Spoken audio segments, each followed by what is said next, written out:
thinking of this theory of qualities, and I thought, what is it I want?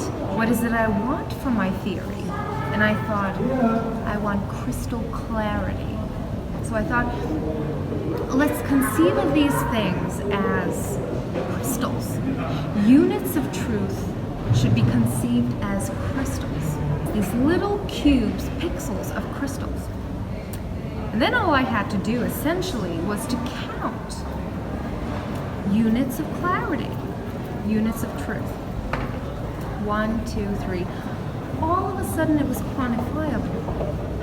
You could count how much truth there was in a vessel, a human being, for instance. How much truth can I extract from this person? And all I had to do was to count the crystals. What is out there? What are we composed of? It's fascinating to me. I mean, that's why I became a conceptual thinker, an artist that thinks about things. And it's sink or swim. Just throw me out there. I'll be spilling over myself like a cup that's overflowing before it's quite reached the frame in the film where it's filming itself overflowing. Does that make sense? I mean, what a lie. Why can't I just be myself? That's what my close friends always tell me. Just be yourself. And then the thing to do is to go back to who I used to be and think, who was Mishy when she was really being Mishy? Sometimes my friends will say, that's something Mishy would do. And sometimes I have to ask myself, what would that be? You've run amok. Your personality has gone on holiday. Well, where was that moment of authenticity that I can refer to recalibrate, regain myself? I'd really like that. Go find my long-lost personality. Where did it go? It may seem like a funny thing, but it's really not. I mean, I could be onto something, and I could be keeping it to myself for fear of sharing it with others. And I realized I am so little, or at least the same as everybody else. I'm lucky in that sense that I've had the time to sit and to fumble around like an artist does and think about the really big questions. What exactly delineates a person? Other people. They're everywhere. Sometimes I just treat them like they're obstacles, like I have to curtail them. Underground train, and there are all these persons standing around, and essentially they're the same as I am, but I treat them as obstacles, like the whole track is an obstacle course that I need to kind of navigate. And I'm the only thinking, living thing around there, but of course that's not true. Can I somehow, do a big leap over the history of philosophy and find some clever trick to help me latch onto truth? No problems. I thought, somebody has to do the job. And then I did a very simple thing, an incantation of sorts, where I said, I'm gonna make a unit of truth. I can draw a picture for you. It's a cube, I thought. I want things to be crystal clear. So I conceived of this cube of truth, this unit, as a crystal cube, not a crystal ball, because cubes are much more compact, you see, so you can pack them together. People were just constructed of these units of crystals of truth. They just became crystal clear to me. Have you ever thought about that? For a second, just think about that. A weight of meaning that has a lifespan that, precedes yours, far beyond. It has a genealogy, that you can't even conceive of, because it precedes your ability to conceive, and how you conceive, and how you've learned to conceive, and history.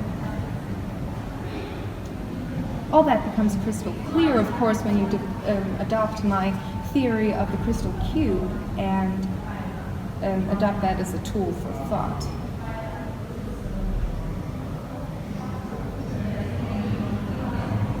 Who am I? Who are you? What brings us here together? something really draws me to that question, and I just hope I'm not the only one. But it tires me. For a long time, I was a big-headed student, thinking that the world was me, and I'm right here, and everybody else is just occupying the same space as me, and I realized I live in a line. And that line ripples sometimes, causes a disturbance. And you're like buoyed up and down on the spot. You know what? I'm not so sure what I'm talking about anymore. But I don't think that matters. I'm quite happy with that. In fact, I'm overjoyed with that. It's a really pleasant place to be.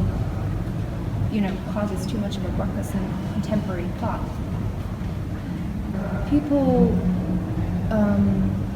philosophers particularly,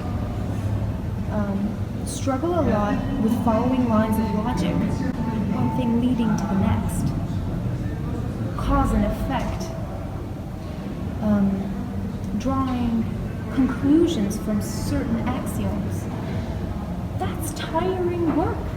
Is there some kind of concept we can construct from thin air that would actually materialize then, like an incantation, like a speech act? You say something and it's there. It does. And I thought, you know, that's powerful. I'm going to use that to solve some serious problems in philosophy and do this world a favor.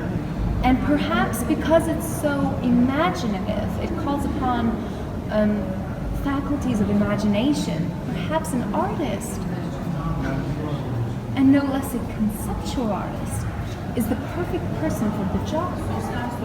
And then I came up with this idea. What if we construct a unit of truth? So, if we had a way of measuring truthness, we could say, that is really, we're onto something there, that's true, right? We could quantify it. So I gave it a name, as the great scientists have done throughout the ages. They find a unit and say, hey, I'm going to give it a name. And I decided to call them crystals of truth. With these crystals of truth, things would become crystal clear. I think you can understand the line of thought here. It makes more practical this idea of the crystal ball, where in fables, in those enchanting stories of old, you would look into this ball and see your future. It would be held in your hands, a truth of sorts that had yet to be fulfilled. All I did was walk into this fable and take this crystal ball, steal it, mold it into a cube.